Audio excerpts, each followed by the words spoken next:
the work of one student to another for doing what is called a peer-to-peer assessment. And by this, they solve the problem of correcting papers and correcting assignments. One student's assignment goes to God knows who, he doesn't know it, but somebody else receives that and he is supposed to assess it and send back. And this actually helps in the students learning about their own grades, and this is considered... Time is over. Okay. I'll rush through. Okay, there is a lot. Informal education is where the student actually doesn't get taught, he goes to get taught. And one of the great innovations in informal learning is by Dr. Sugata Mitra. And Dr. Sugata Mitra actually is a well-known academic. He has a lot of work on computer science, and he was teaching in Delhi, teaching people on computer science. And just outside the boundary wall of his institute was a slum.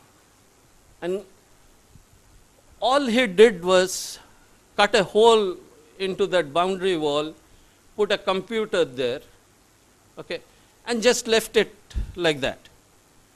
And he discovered that within hours, 8 hours to be precise, the slum children actually started flocking around the computer, and within 2 days, they had learnt enough computer to download, to use the internet, download music, download computer games, and actually play computer games. He did not believe this. He actually took that experiment to a remote village where nobody had computers. He installed a computer, there was no internet there, so he just left it with whatever software he could lay his hands on. He came back after 2 months. And the first thing that children told him was that we want a faster processor and a better mouse. This is true. The internet is full of this. You can go to TED.com and actually hear Dr. Mitra's talk on this. And I am personally not surprised. What Dr. Mitra has used is a technique called an electronic kiosk. And in Ramakrishna Mission, New Delhi, we have set up a museum on Swami Vivekananda where we have 2 such kiosks. And we regularly see that school children, they come and take to that like fish to water. Okay, they figure out how to use it, and they are at it for hours. So informal technology can be used in extremely innovative ways in informal learning. I'll very briefly finish this last topic of value education, which I'll just skim through. We have been doing a lot of value education work since 2009. Okay, we started with just one idea of Swamiji, that at the core of all values is strength. Only the weak are immoral. They commit sins. And we took it up first as a couple of programs called Success Formula 1 and Success Formula 2. After doing it for several years, we thought that now we should take it to as many places as possible. And we are actually embarking on a 3-year graded value education program for schools, where we can't handle it with our own resources. So we have to depend on teachers from the schools to actually deliver that curriculum in their schools. And that is a big challenge, because our resource persons are motivated enough to actually go to from school to school, conducting these classes. But for the teachers of the schools themselves, this is an added burden. So our first task is actually to call the teachers for a 3-day long teachers training program and actually orient and motivate them. We plan to do that during April and May this year. I don't have time to go into the details of any of these courses, but if our endeavor in this value education effort is successful, then we have already spoken to the chairman of CBSE, Mr. Vineet Joshi, and the academic chief of CBSE, Dr. Vandana Parashar, and they have been very, very favorably impressed by the course material that we have, and they have promised to include this as part of CBSE's formal curriculum, and if that happens, that will be a great start. With that, I thank you all.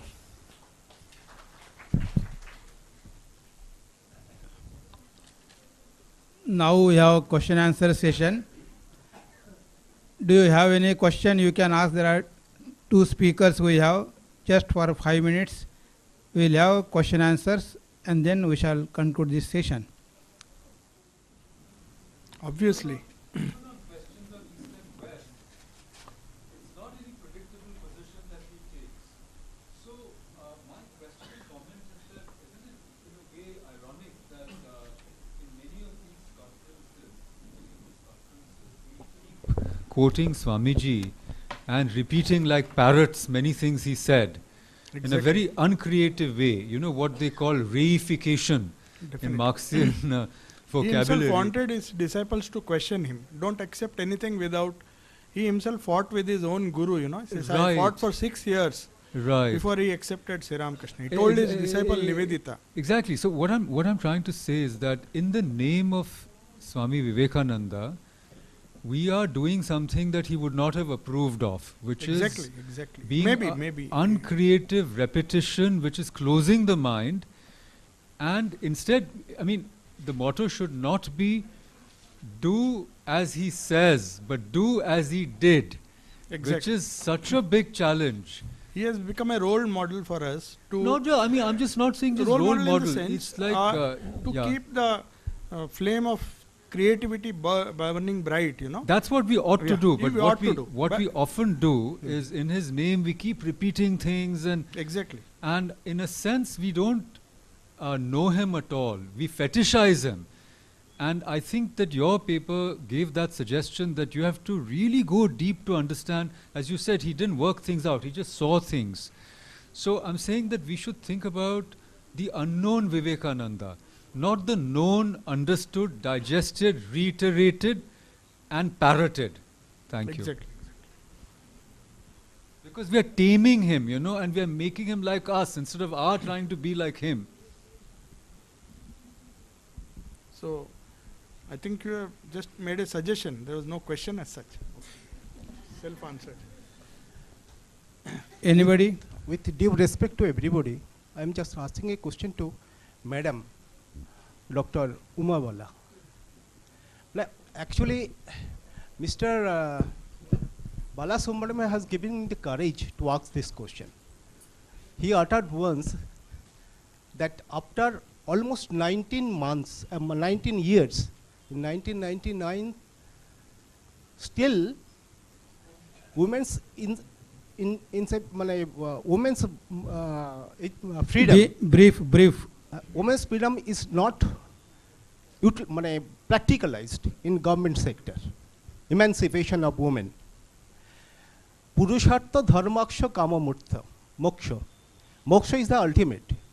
Dharma ka sat kama and artha ka combination, mixture. If it is not possible, then moksha, it will be very difficult for us to reach or achieve moksha. As well as in education system, if culture is not mixed up, our older culture or spiritual culture is not mixed up, the proper education cannot be given. But who is to mix these things with the dharma, kama or artha and culture with education. Who is to do that? If government is interested with this job, you are seeing that after 19 years, the women's emancipation is not been practicalized. So my question is that whether we have to wait another 150 years for arriving of Swami Vivekananda or Ramakrishna again to educate us properly and implement all these things.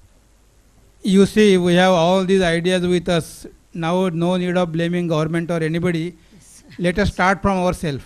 Yeah, that's my reply. First we have to practice in our life what Swami Vivekananda said. Why should we wait?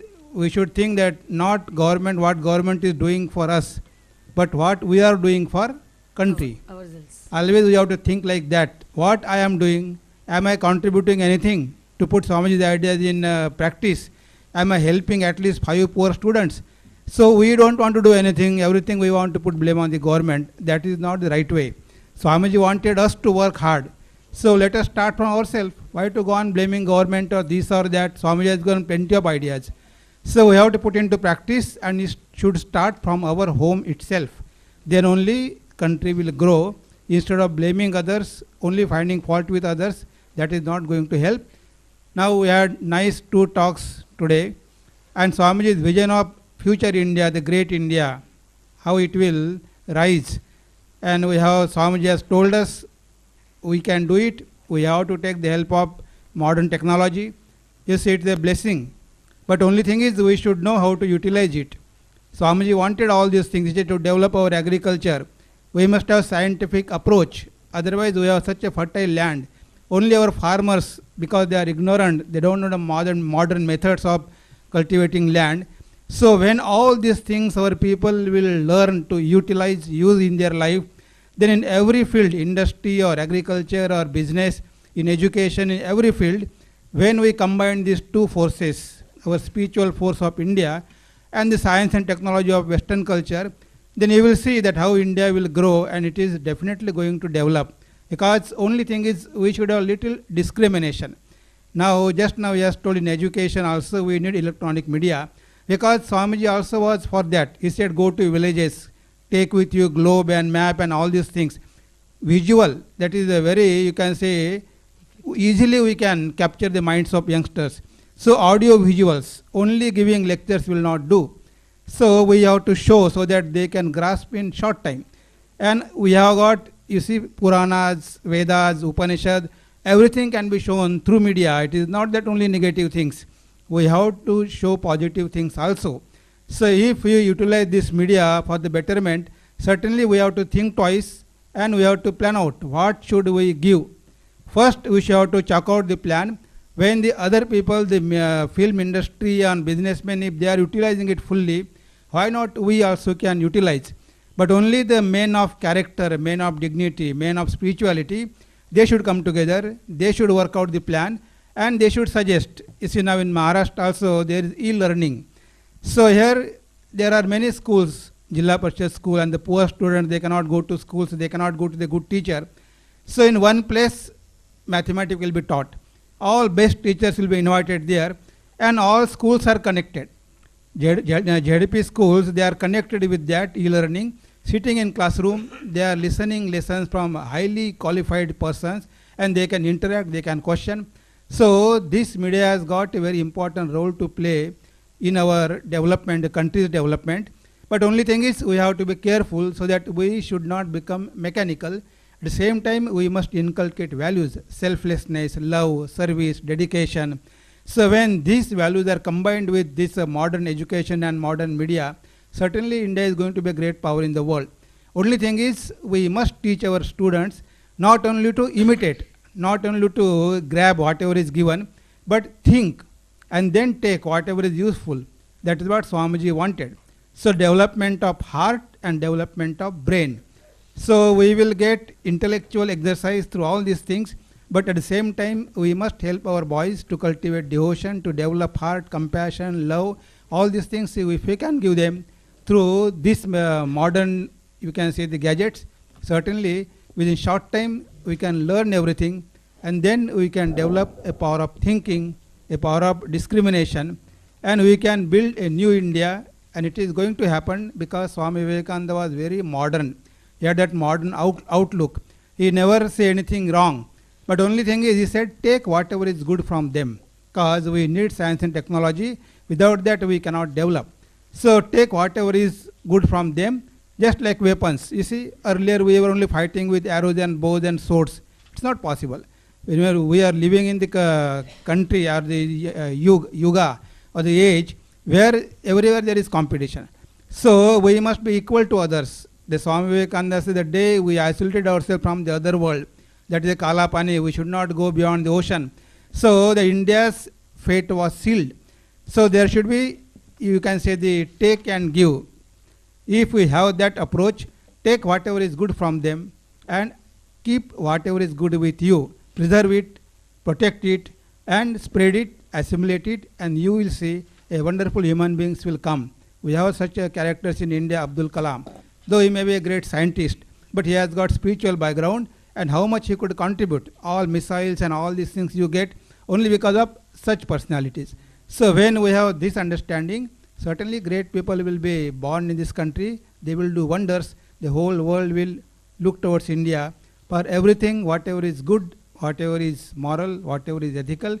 And not only that, even in the science and technology, India will certainly develop. We see today India is developing.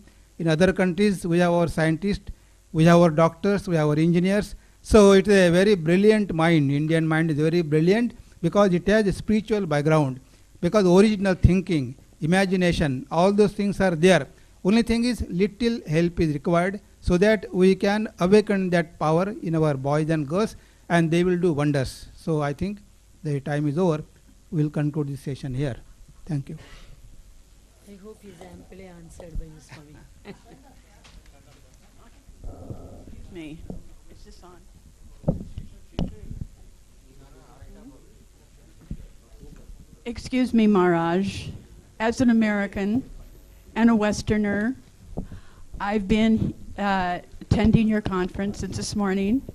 I heard Maharaj's Atma Priyananda's excellent talk yesterday. I was very happy to hear Swami Sarvastananda take this to the global level, which is where it should be. India has a lot to share with the West, but we do not consider ourselves they. We consider India and the West. We're moving in that direction. When I talk about the work, I came to India in 1980 for a delegate conference. And I saw the work of the Ramakrishna Mission and the Sarad Mission. I was so impressed with the talent, with the commitment, that I started an organization called American Service to India. And that's been running for 30 years. We have the NRIs from India, many Americans who are supporting this work here. We are grateful to you for allowing us to serve you. We are also But we grateful. do not want to be considered they. I would like you to consider this us. Yeah, We definitely. are family. I deliberately Thank didn't you. use the word West and the East. I said global. Yes, It's but a you mixture said- of everybody has contributed. The Romans have Yes. contributed, the Greeks, Yes. as well as India has contributed. Yes. So now it is no longer East and the West, it's a global Good. society. Thank That's you. where we are going Yes. towards. Good, I like that. Yes, and you did bring that up. Thank you. And it is the future of society, Exactly. not just Exactly. India. It's a harmony It of is all these society. We are working together to But then improve one our prediction, society. as I told you, you try to figure it out, that will be brought about by women. Now what role women will play, that's a matter of debate, maybe for some other seminar. I would request Maharaj to have that, because Swamiji has made the prediction. I just quoted Swamiji. At lunch today, I was So that is discussing still not very clear. one more thing. Mhm. At lunch today, I was discussing one of your Indian women, Okay. Sudhamurti, who fought for a job at Tata Motors Yeah. in the men's department and got it, whose mother was not educated, Exactly. her mother was also very thrifty. Sudha mentioned that her mother told her to save so much money every month, and she did. And when her husband, Narayan, wanted to start Infosys, it was her money. Money, exactly. So there is your Indian woman. So that vitality is there. It has to be expressed, that's all. Thank you very much.